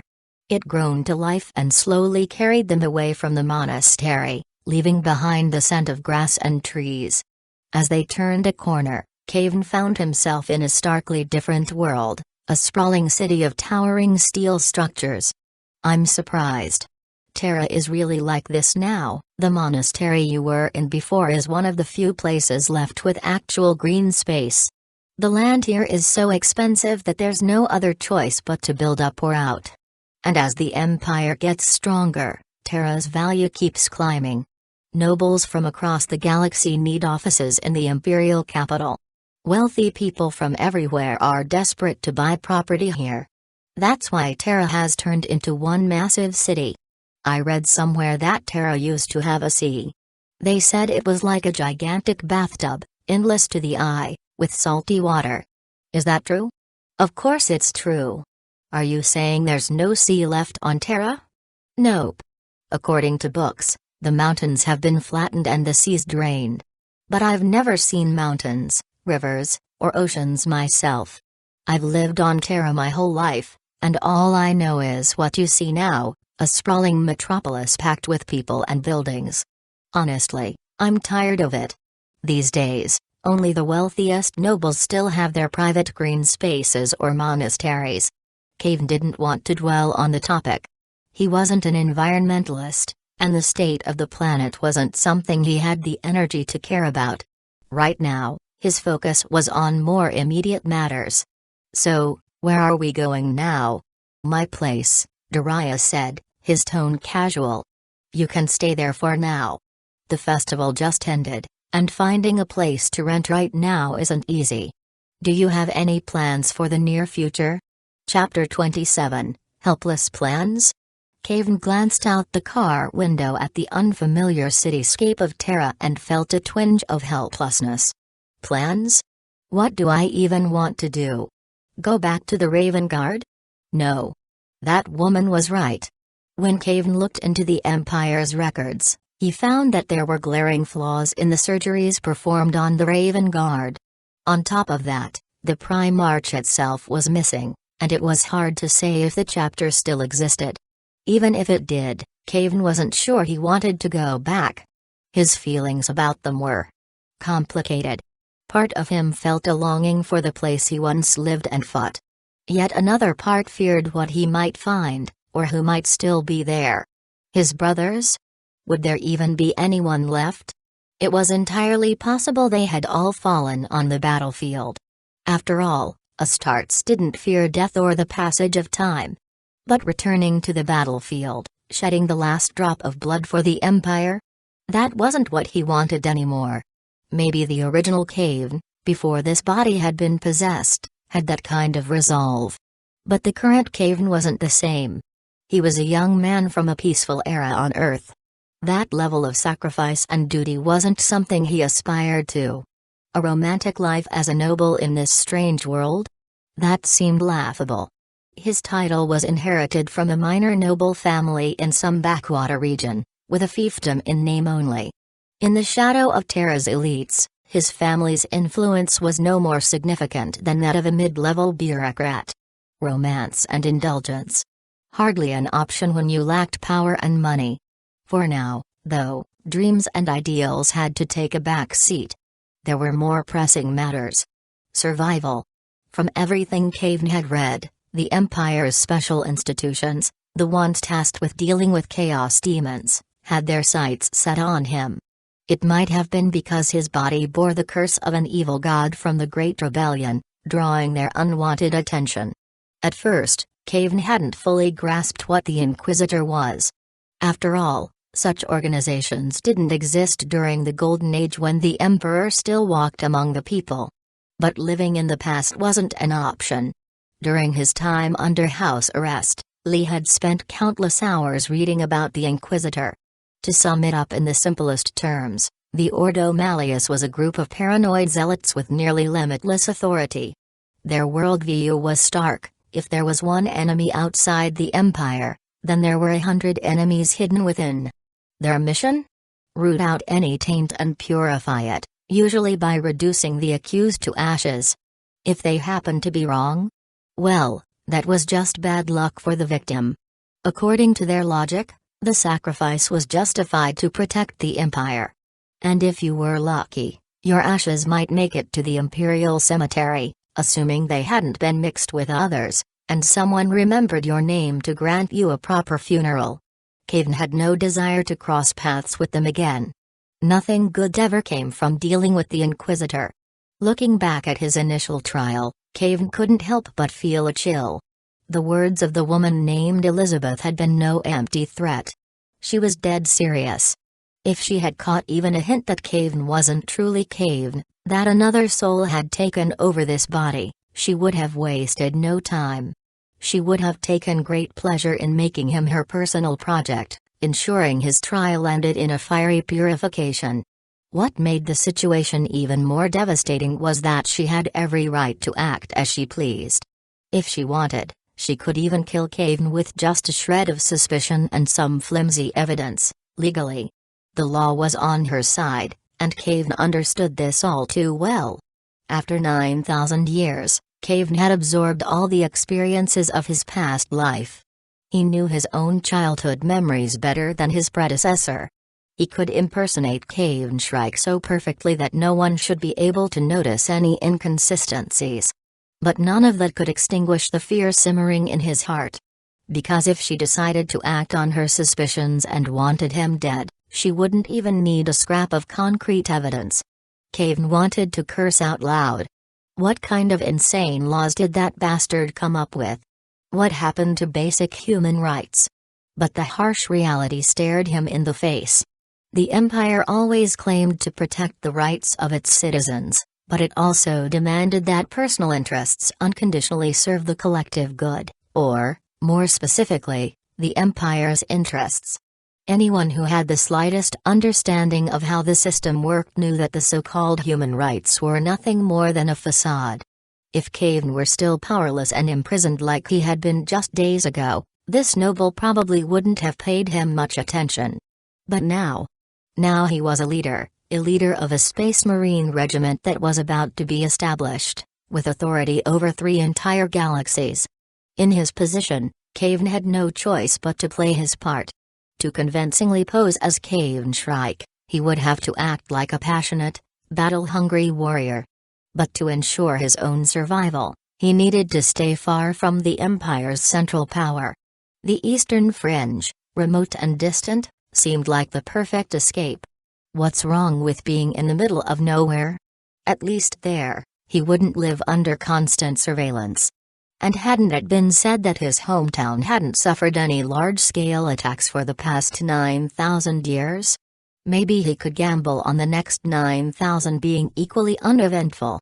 But was he really here just to passively await his fate?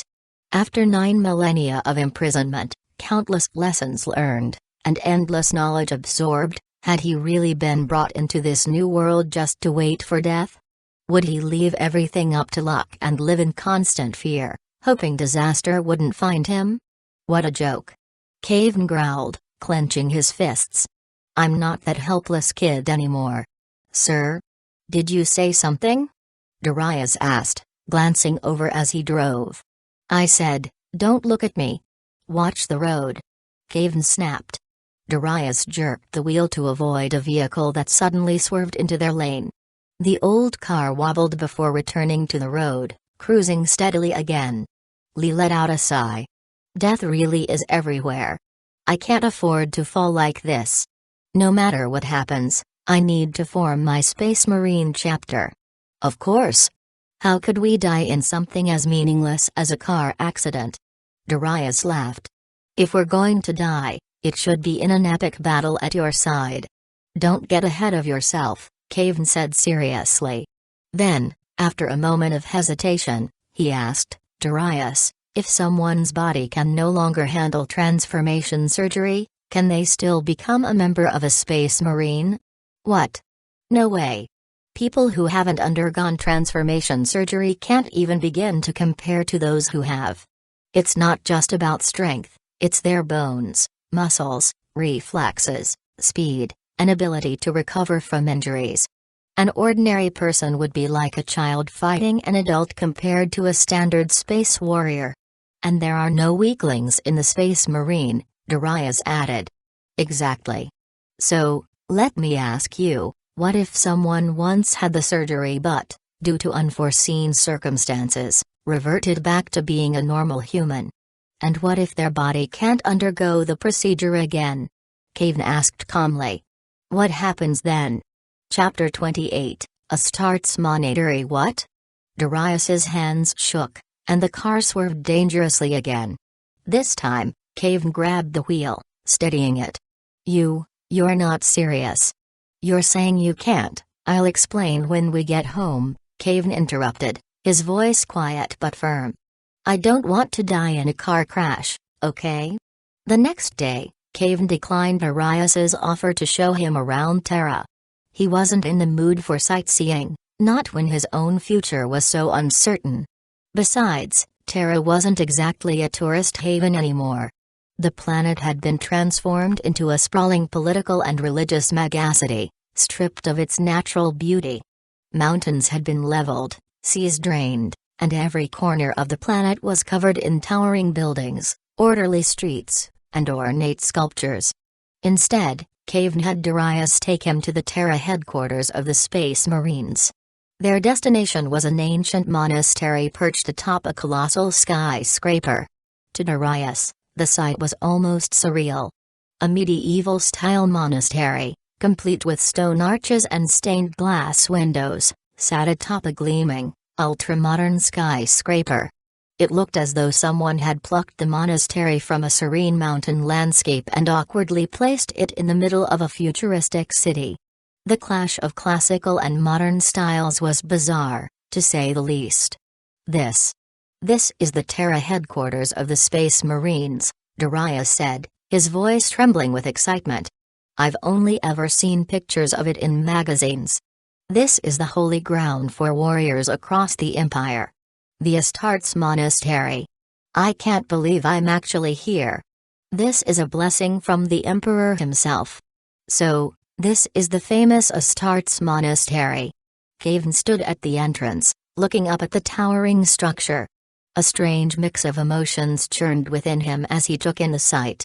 It was awe-inspiring, yes, but also deeply unsettling. A place like this wasn't just a building, it was a symbol of everything that now bound him. The world Kayvaan once knew was gone, replaced by something unrecognizably different. Hey, you two. What are you doing standing around here? A towering man, nearly 3 meters tall and built like a fortress, approached them. Clad in a monk's robe, his tone carried a sharp edge of reproach. Don't you know the festival is over? Civilians are only allowed here during special events. This area is off-limits to the public otherwise. And how did you even get this far? What are the guards down there doing? "We're not here for a sightseeing trip," Darius replied calmly. "Master Kayvaan and I are here to handle the formalities for creating the Space Marine Corps." "You? What did you just say you're here to create?" "The Space Marine Corps," Darius repeated, emphasizing each word. "We're here to complete the necessary procedures." The guards squinted at them skeptically. "Well, yes, the procedures are handled here. But let me make this clear, procedures for something as important as forming a corps can't just be handled by any random people. You two look like civilian staff, and you're not even allowed inside. These matters have to be dealt with personally by the leader of the corps. This man, Lord Kayvaan Shrike, is the leader of the Space Marine Corps," Joe said, gesturing towards Lee. "So, can we go in now?" The guard blinked at them in disbelief, then burst into laughter. "Are you joking? Him? Listen, I don't know which noble family you crawled out of, but let me remind you, if you're trying to stir up trouble, you won't like how it ends. Now, go find somewhere else to play." He reached out to push them away, but before his hand made contact, Kayvaan moved. His hand darted out like a striking snake, clamping onto the guard's wrist. With a smooth, almost effortless motion, he pulled and flipped the giant guard over his head. The man's massive body soared through the air and slammed onto the ground with a heavy thud. Kayvaan turned back towards the iron door as if nothing had happened, pulling a rope that rang a clear, resonant bell. The guard, still sprawled on the ground, lay there blinking up at the blue sky. His mind raced, trying to process what had just happened. One moment he'd been standing his ground, and the next, he was flying through the air like a piece of discarded paper. His entire body felt weightless during the throw. How had this shorter, leaner man, barely over 1.75 meters, managed such a feat? Was it magic? Some kind of psychic ability? He had no answers. Even Darius, who had witnessed the whole thing, was stunned. His gaze flicked between Kayvaan and the guard. It made no sense. This wasn't brute strength, it was something else entirely. The bell's chime shattered the tense silence, snapping the guard out of his daze. Embarrassment and anger flashed across his face as he scrambled to his feet. Roaring in indignation, he jumped at Kayvaan. Before he could close the distance, the iron door creaked open, and a deep, commanding voice echoed out. "What's going on here?" The guard froze mid-step, his expression shifting to panic. "Captain. These two tried to force their way in, and he attacked me." A massive figure stepped out from the shadows of the monastery, into the sunlight. He was even taller than the first guard, towering over 3 meters, with a terrifying scar slashing across his face from left to right, splitting his visage into 2 distinct halves. His voice was low and gravelly, like the rumble of an old engine. "You're telling me 2 ordinary civilians overpowered you?" The guard, McCain, stammered. It wasn't like that. I let my guard down for a second, and he attacked me." The captain cut him off with a roar that seemed to shake the ground. "Enough. Stand at attention." McCain snapped to attention, his face burning red with humiliation, though his eyes still glared at Kayvaan. The captain loomed over him, his scorn palpable. "Let me get this straight. You were taken down by someone you're calling an ordinary civilian. Then, instead of recovering your dignity, you decided to attack from behind? McCain, where is your honor? You've embarrassed yourself." McCain looked as though he wanted to argue, but the captain silenced him with a glare sharp enough to cut steel. Turning his attention to Kayvaan and Darius, the captain's tone shifted, though it was no less stern. "Now, as for you two. It takes some guts to cause a commotion here. Care to explain yourselves?" "My friend and I came here on official business," Kayvaan said evenly. "We were blocked without reason, and I defended myself when the guard overstepped. Also, you might want to reconsider your choice of words. Causing a commotion doesn't apply here." The captain's lips curled into a faint smirk, though it didn't reach his eyes. "Blocked without reason? This is the Astartes monastery. Official business here is handled by Astartes monks. Civilians, no matter who they claim to be, don't just waltz in uninvited. So tell me, what makes you think you belong here? Chapter 29, Jacob. In this era, the Space Marines were no longer just warriors, they had become something much more. Since the second founding of the army, every Space Marine had embraced the role of a religious knight, akin to the paladins of the Middle Ages. Clad in heavy power armor, these warriors not only mastered the art of battle and killing but also devoted themselves to the teachings of the state religion. Their faith in the Emperor was drilled into them during training and combat alike. Across the Empire, they were known not only as warriors but also as Brother Astartes. The captain raised an eyebrow and gestured at the man's towering stature, measuring him with a sweeping motion of his hand. Clearly. All right, state your name. I'll need to report you to your commanding officer or the local enforcer. If you don't have a good explanation for being here, you'll face the consequences. I am Kayvaan. The captain froze. His eyes widened as he processed the words, and his expression quickly shifted from disbelief to realization. You're Kayvaan. He recovered swiftly, bowing slightly. Forgive me, sir. I didn't recognize you at first. My deepest apologies for my earlier tone. We received word of your potential arrival a few days ago, but I never imagined you'd come so soon. Please, come in. Indeed, a document about Kayvaan had arrived at the local headquarters 3 days prior. Marked with a red alert, it specified that Kayvaan was not to undergo a second body modification procedure. At the time, no one understood the note's significance. Why would anyone need a second modification? Wasn't the procedure completed all at once? But seeing Kayvaan in person had begun to clarify the mystery. Still, the captain knew better than to ask questions that weren't his to ask.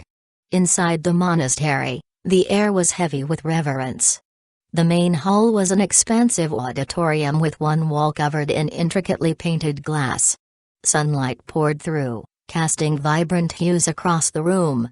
At the far end stood a massive organ, its pipes gleaming in the light. An elderly man in a black robe sat at the organ, his fingers dancing over the keys, filling the hall with sacred music.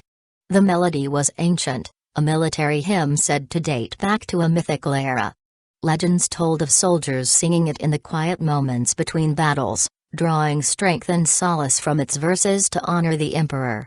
Please wait here, the captain said, gesturing toward a bench near the aisle.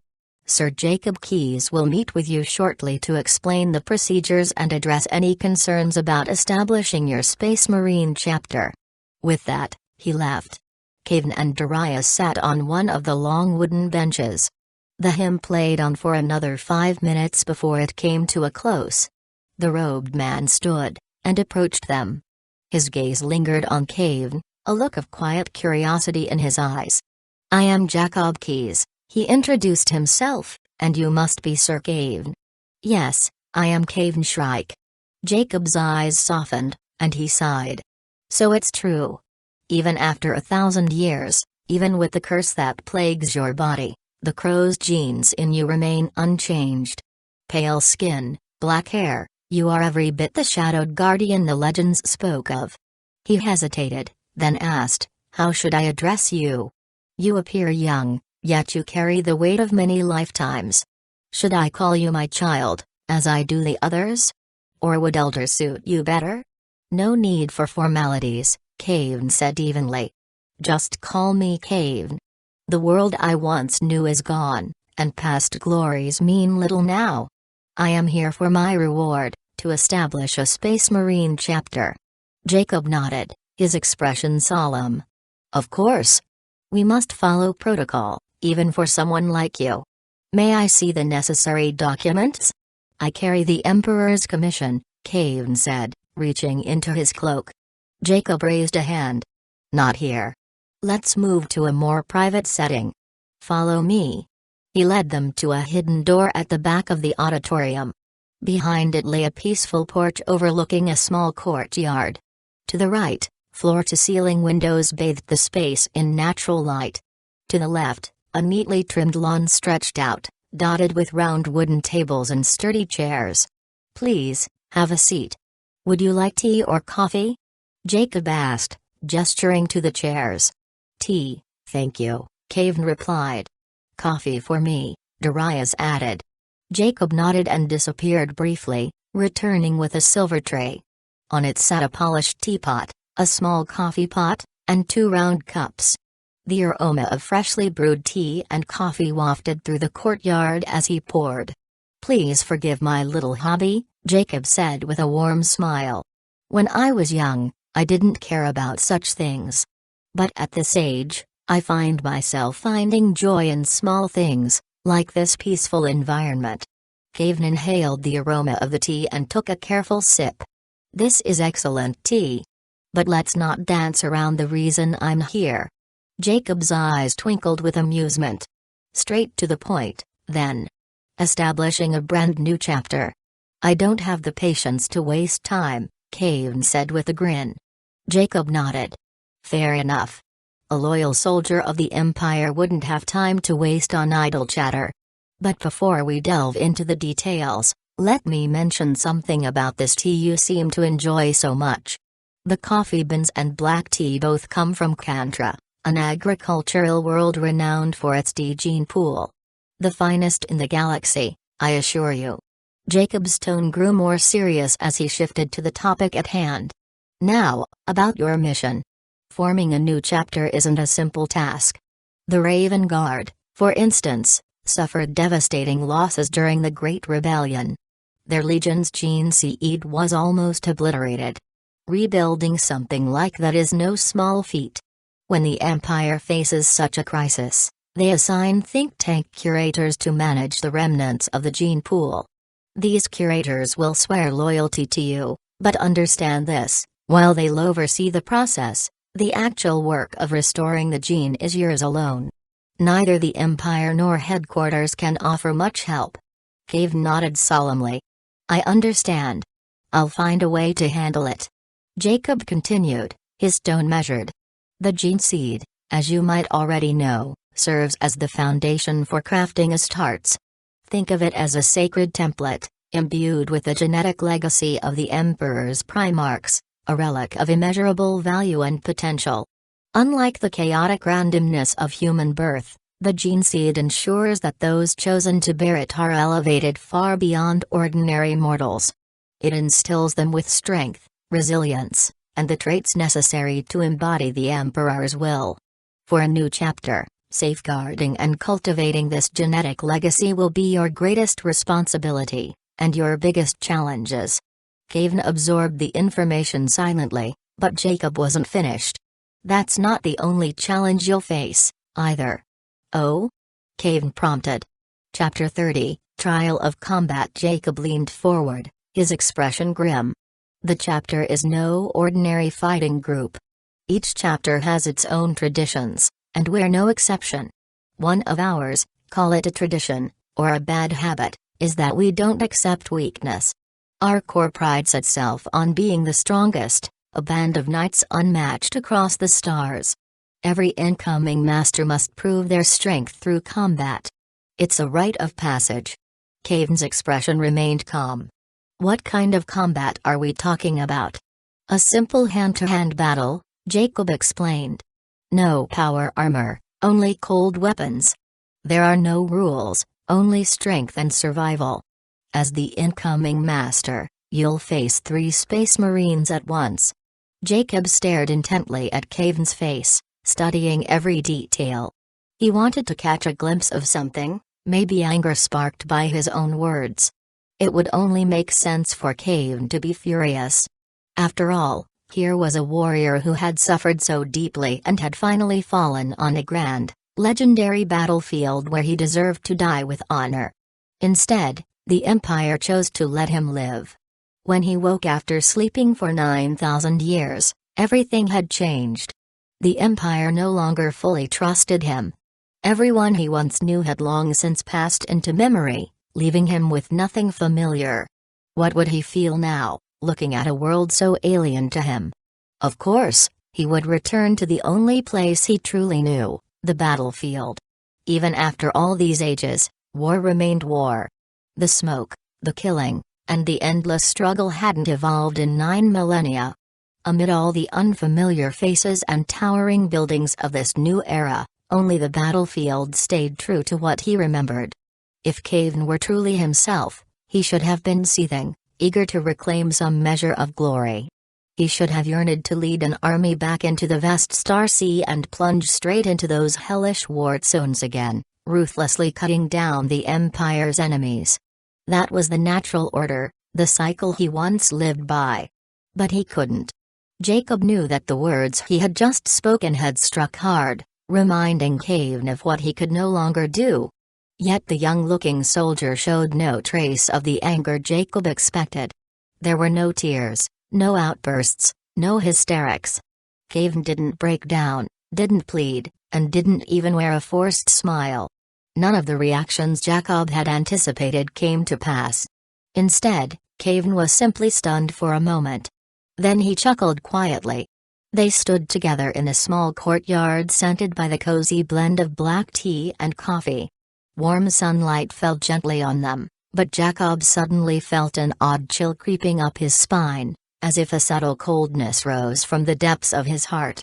He found himself wondering if it was fear or some ominous sense of danger. He recalled the stories of the crow's smile, a legendary expression rumored to appear on the faces of those carrying crow genes. Could it be that he had made a horrible misjudgment about this young man? Before Jacob could sort through his thoughts, Kayvaan spoke up. It's actually a great tradition. I appreciate the idea behind it. It's about pride, our pride as Space Marines. Such a force shouldn't be led by someone weak. Whoever leads must naturally prove their courage and strength. This threw Jacob off. There was no protest or strong objection. Instead, Kayvaan expressed genuine approval of the tradition. There was no trace of lunacy in his tone. Jacob found himself wondering if Kayvaan's long sleep had unhinged his mind. Didn't he understand the simple meaning behind these words?